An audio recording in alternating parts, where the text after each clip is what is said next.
Em nome do Pai, do Filho e do Espírito Santo.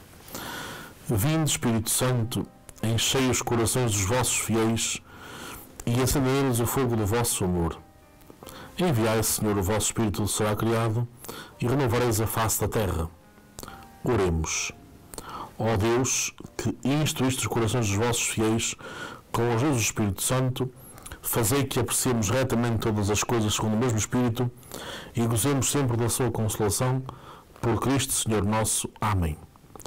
Ave Maria, cheia de graça, o Senhor é convosco. Bendita sois vós entre as mulheres, bendito é o fruto do vosso ventre, Jesus. Santa Maria, Mãe de Deus, rogai por nós, pecadores, agora e na hora da nossa morte. Amém. Glória ao Pai, e ao Filho, e ao Espírito Santo, como era no princípio, agora e sempre. Amém. Em nome do Pai, do Filho e do Espírito Santo.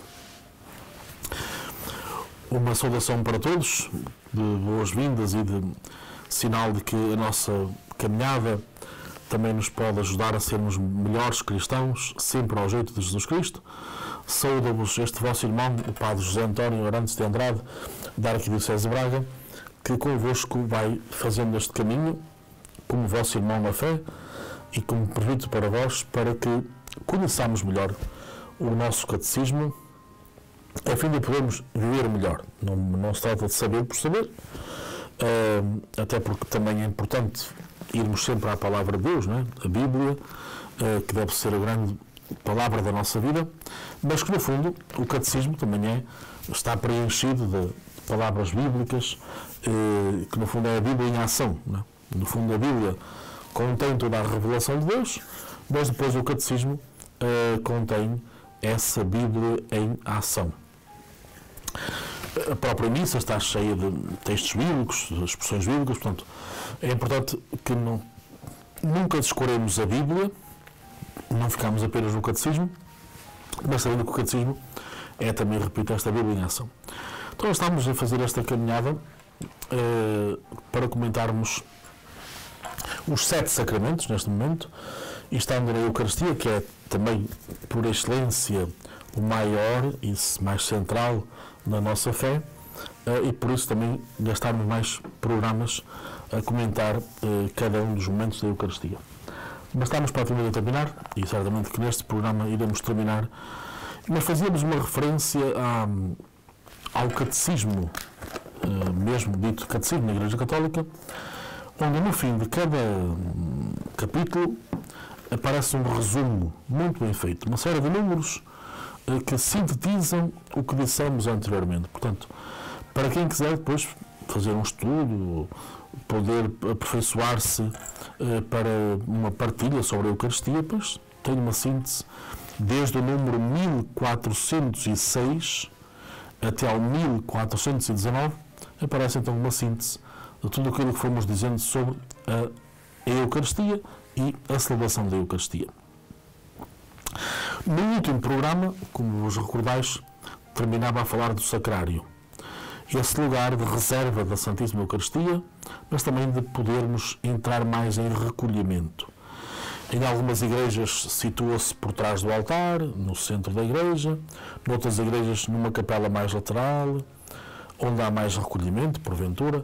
O importante é que também saibamos distinguir onde está o Sacrário, porque em grande parte das igrejas, das nossas aldeias, está por trás do altar, ao centro da igreja.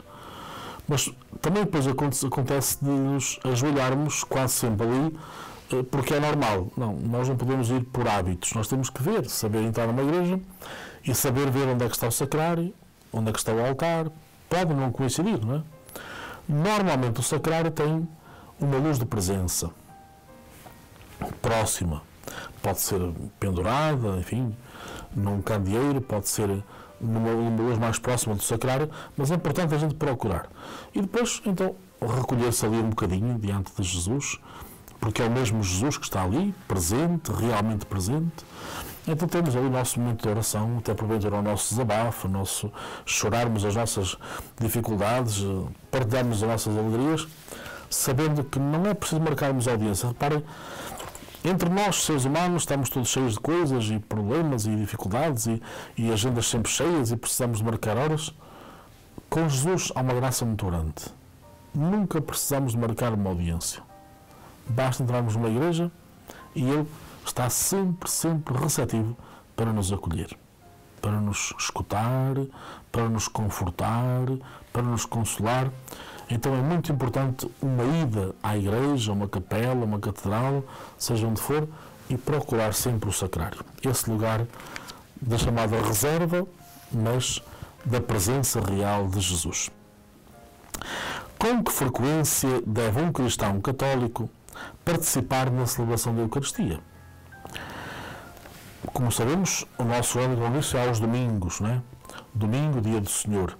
Dia por excelência, Domino, dia do Senhor. O dia da ressurreição. Mas se pudermos participar também à semana, pois só ganhamos com isso, como disse, não é?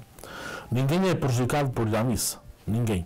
Só ganhamos, só recebemos graças, não é? Portanto, somos chamados aos domingos e dias santos, isso sem dúvida nenhuma, exceto quando estamos muito doentes ou quando temos de cuidar de algum doente que não pode ficar sozinho, são as únicas exceções. Mesmo que vamos passear, e também é legítimo que se passeie, não é? Que as pessoas se passem, vão visitar famílias, mas procurar sempre saber o itinerário. Olha bem, vamos a tal sítio, vamos ver se há missa por lá, não é? Vamos ver no caminho ou quais são as paróquias onde vamos passar, as terras, e sabemos que ali há missa, paramos e participamos na Eucaristia. Portanto, é sempre importante que a missa não fique para o último plano. Isto é, se estou em casa, vou à missa, mas se vou sair, não vou preocupar com a missa, porque afinal também outros não vão à missa. É sempre aquela desculpa um bocadinho esfarrapada que damos, não. Eu quero participar na missa. Eu preciso da Eucaristia, então, se vou deslocar-me, não posso ir à minha terra, mas posso ir a outra terra. Haverá certamente, se houver esse cuidado, porque imaginai que se nós fôssemos para uma terra por 2 ou 3 dias, enfim, que até não conhecemos, nós temos a preocupação de quê? De ver se há alojamento, se há restaurantes, porque não podemos passar sem a refeição, sem poder dormir, e porque não também saber se há uma igreja, se há uma Eucaristia, não é? Isto é que revela, de facto, a nossa própria fé, não é? Eu vou passear, sim, tenho esse direito, é legítimo, mas também quero alimentar a minha fé, ou naquele local para onde vou, naquela cidade que vou visitar, que não conheço, ou, porventura, no caminho, não é? Há muitos passeios que se fazem aos domingos, ir a um santuário, ir a uma... mas às vezes há passeios que não têm até como destino uma igreja, mas têm outros destinos, será? Ir a uma festa, uma feira popular, uma feira de... Pois sim, senhor, é legítimo, mas por que não saber que naquele trajeto, assim como tenho um café para tomar um pequeno almoço, um restaurante para almoçar, também ter uma igreja para ir à missa, não é? Mas estamos em passeio. E estamos em passeio e passeamos, mas alimentamos também a nossa própria fé. Portanto, é importante não sentir-se obrigado por obrigado, não é?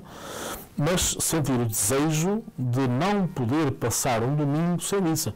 Claro que em última instância, também agora, e há muitas missas ao sábado, porque já são dominicais, não é? Já, a partir do sábado ao meio-dia a missa já é dominical, pois se não posso ir ao domingo, vou ao sábado, não é?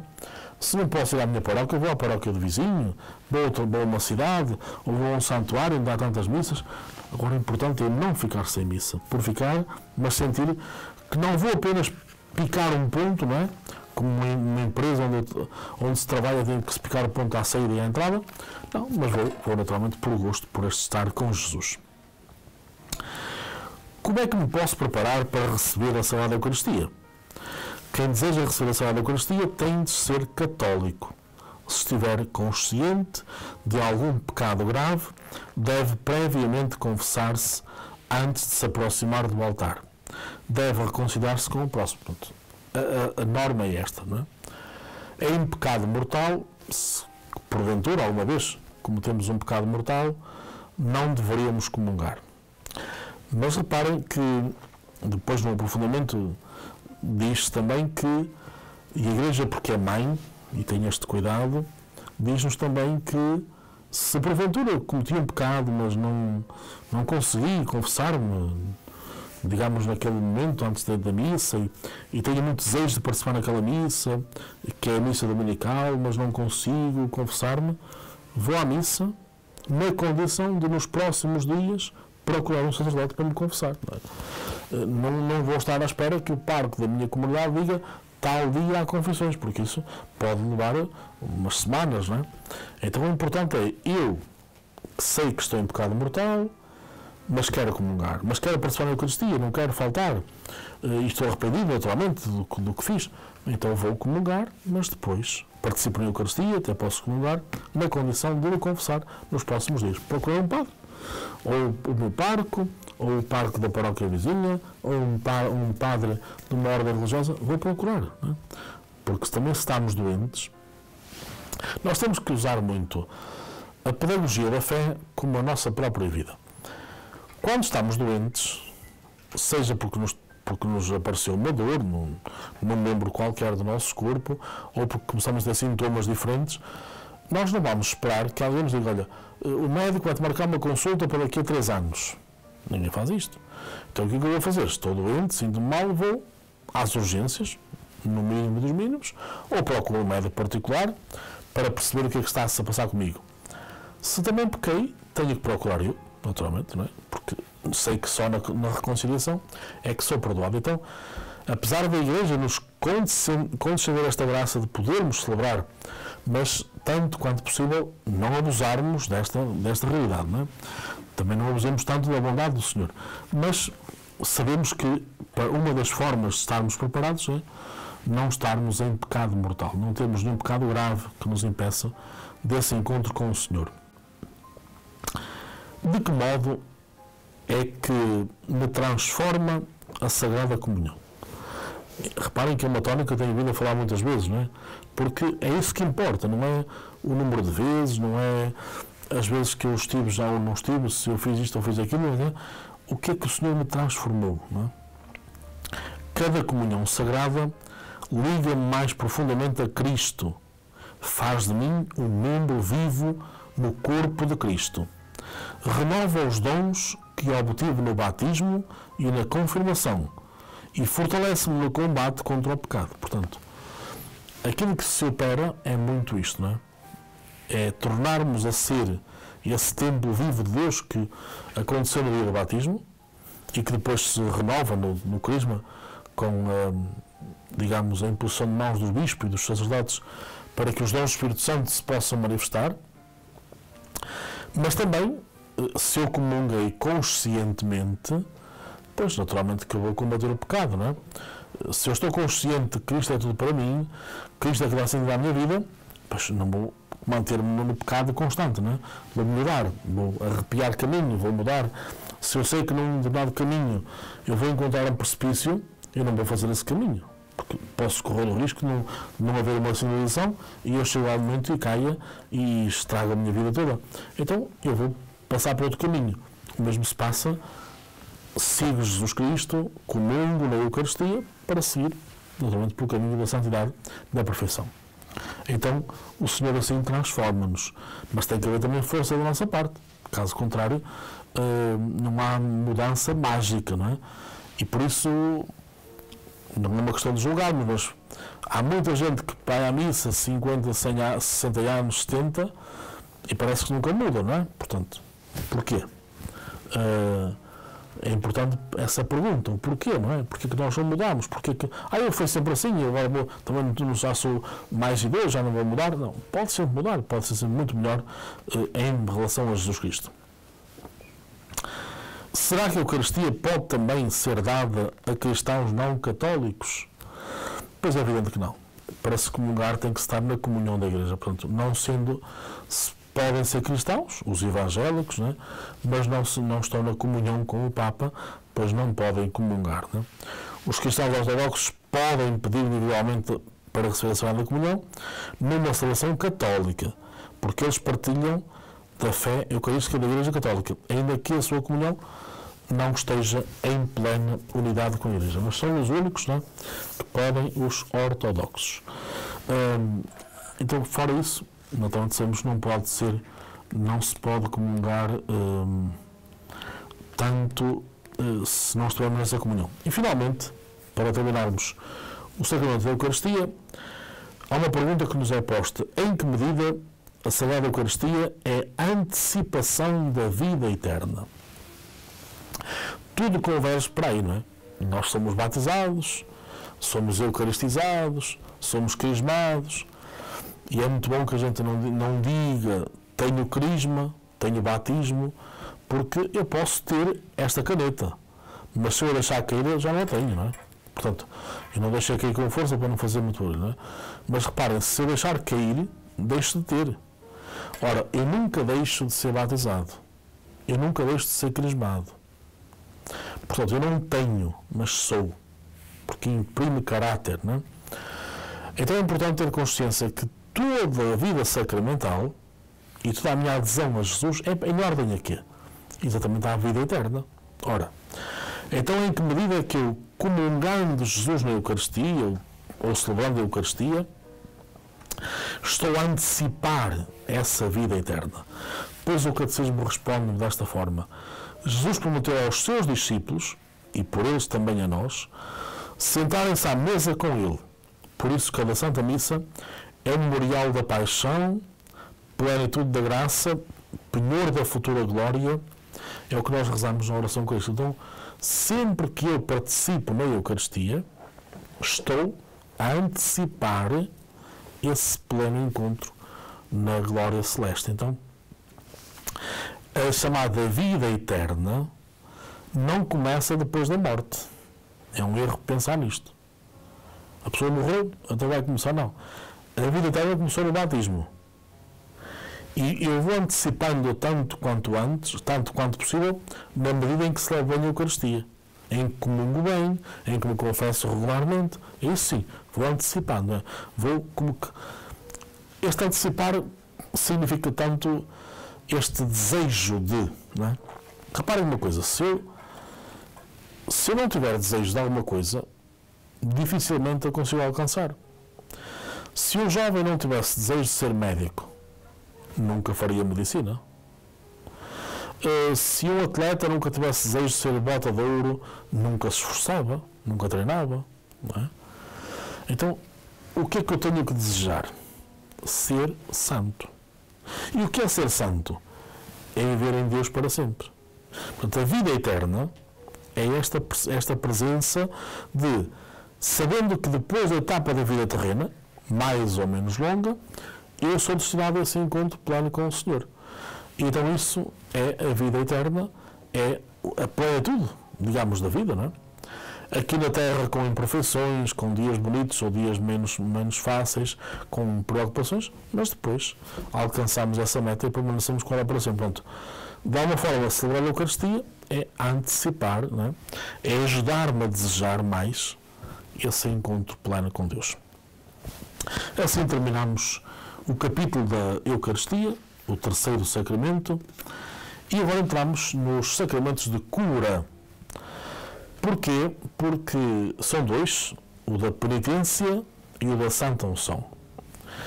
O sacramento da penitência pode chamar-se também de reconciliação ou vulgarmente de confissão. É evidente que aquilo que dissemos para a Eucaristia vale para este sacramento. Os vários nomes não é para nos baralhar, mas é para dizer as várias dimensões que eles podem ter. Não é? Eu digo penitência porque depois de eu pecar, o que me é pedido é que me corrija. Não é? Arrependa-me. Se eu pequei, devo arrepender-me, devo sentir tristeza por ter pecado, digamos, essa chamada dor dos pecados, não é? E devo emendar-me. Portanto, a penitência é a correção que eu vou fazer a mim mesmo para melhorar. Mas se eu falar em reconciliação, eu estou a falar do quê? Quando eu peco, eu cortei a relação com Deus e com o próximo. Mesmo que eu já tenha falhado com o meu próximo, mas porque o meu próximo é a imagem de Deus, eu ao falhar com uma pessoa, falhei também com Deus. Portanto, cortei a ligação que havia. E por isso, ao confessar-me, ao celebrar o sacramento, eu vou restabelecer a comunhão com o próximo e com Deus. Chamamos a isso de reconciliação. E o que é confessar? É o momento em que, dentro dos 5 itens que nunca podemos esquecer para uma confissão bem feita, ou para uma penitência bem celebrada, em que faz parte, primeiro, um bom exame de consciência, um arrependimento dos meus pecados, a dor do coração ou a tristeza por ter pecado. Quarto, confissão, isto é, o momento em que eu digo ao sacerdote que está na pessoa de Cristo quais são os meus pecados. A confissão é quando eu verbalizo, né, o meu pecado perante aquele ministro de Deus, e a penitência, que é o quinto passo e último, é o cumprir aquilo que me é dado como correção. Portanto, estás a ver, um sacramento que é tão abrangente e por isso pode ter 3 nomes, mas consoante também as necessidades, e se eu acenturo mais a parte da reconciliação, porque quero esta ligação com Deus e com os outros, mas não posso tê-la sem me confessar, sem verbalizar o meu pecado, e também depois dessa verbalização da confissão dos pecados, depois deste religar, eu tenho naturalmente que me penitenciar, tenho que me corrigir, para poder então ser melhor dali para a frente, para não continuar na mesma, não é? Não é bom, e aquilo que dissemos na Eucaristia vale para o sacramento da penitência, não é bom que eu passe a vida inteira na mesma, com os mesmos pecados. É muito fácil, e até se diz com alguma benevolência, portanto não quero dizer que se diga por maldade, é nesse sentido que eu vou dizer isto, que se tem os mesmos pecados a vida toda. Não se pode ter, não é? Somos pecadores, mas nunca podemos estar sempre na mesma cepa torta. Eu serei sempre pecador, mas agora pequei num aspecto, depois outra vez pequei no outro, ora voltei a recair naquele, mas tem que haver mudança, porque se não houver mudança é porque sinal que eu não estou a fazer o meu caminho. Não é? Não me estou a arrepender devidamente, não me estou a corrigir, não me estou a autoformar. Não é? Então depois é importante que cada um de nós perceba que, desde que me confesso, eu tenho de fazer este caminho de conversão, de me corrigir, de me conhecer a mim mesmo. Não é? É um grande exercício, conhecermos a nós mesmos. Não é? Mas só nos conhecendo a nós mesmos é que somos capazes também de nos aperfeiçoar. Então, o catecismo começa por nos...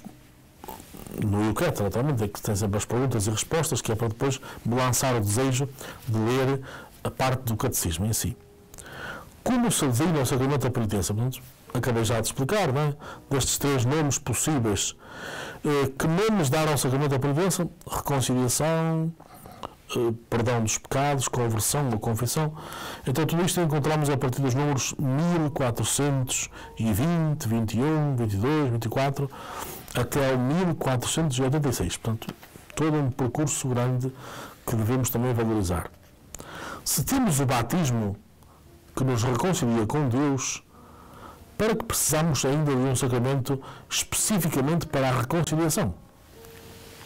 Então é verdade que quando alguém é batizado, fica totalmente purificado, não é? E está reconciliado com Deus, porque a pessoa até ali era criatura de Deus e passa a ser filho de Deus. Mas reparem, o batismo retirou-nos do poder do pecado e da morte, colocando-nos na vida nova dos filhos de Deus. Todavia, ele não nos liberta da fraqueza humana nem da inclinação para o pecado. Daí que precisemos de um espaço onde nos possamos reconciliar de novo com Deus, e que é precisamente a confissão. Portanto, a inclinação para o pecado, a propensão para o pecado, essa não desapareceu. Então temos que, por isso é que temos de estar sempre vigilantes, não é? Para perceber que é preciso corrigir-me, porque posso cair facilmente, não é? Depois, claro que há os meios da graça de Deus que nos são dados, a oração frequente, a participação na Eucaristia, digamos, o jejum, tudo isso que nos possa ajudar a melhorar, sem dúvida que sim, não é? Mas é importante que eu tenha consciência disso, não é? Que não é por estar batizado que não vou pecar mais, não. A inclinação para o pecado está lá sempre, presente, e portanto precisamos desse renovar constantemente, até porque E Deus também sabe, e por isso nos fez, deixou este sacramento, porque Ele sabe que nós somos frágeis, não é? E que é muito mais fácil cairmos, fraquejarmos, do que estarmos sempre, digamos, na perfeição total, não é? Se assim fosse, então ninguém se conseguia salvar, e porque Deus é Pai e é misericórdia, então quer nos dar esse dom. E reparem, quer que a sua misericórdia, porque no fundo é o que está presente no sacramento da reconciliação, a sua misericórdia opera em cada um de nós com muita evidência, não é? E por isso não nos deixa sozinhos, não nos deixa órfãos, não nos deixou sem este meio, esta tábua de salvação, para que possamos, sempre que falharmos, e reparem, Deus não põe limites, e vejam a distância abismal de cada um de nós para com Deus. Quando alguém nos ofende, a gente põe logo um travão. Não lhe perdoo mais, não quero mais falar com aquela pessoa. Enfim, quando nós falhamos, Deus nunca nos põe um travão. Está sempre pronto a perdoar, sempre pronto a recomeçar connosco. Vejamos como Deus é bondoso e maravilhoso. Caros amigos e irmãos na fé, depois desta introdução ao sacramento da penitência, remeto para outro programa próximo, a continuação deste mesmo sacramento, com mais pormenores, com mais, naturalmente, e aconselho-vos a lerem no Catecismo aquilo que diz respeito a este sacramento, que é de uma profundidade muito grande e que nós precisamos de saborear para também vivermos bem a reconciliação com o Senhor, isto é, a sua tábua de salvação, que é depois do batismo, a confissão que Ele nos deixou. Precisamos da bênção de Deus para sermos mais fiéis ao Senhor e deixarmos que a sua graça nos transforme e faça de nós verdadeiramente santos. O Senhor esteja convosco, Ele está no meio de nós. Abençoe-vos Deus Todo-Poderoso, Pai, Filho e Espírito Santo.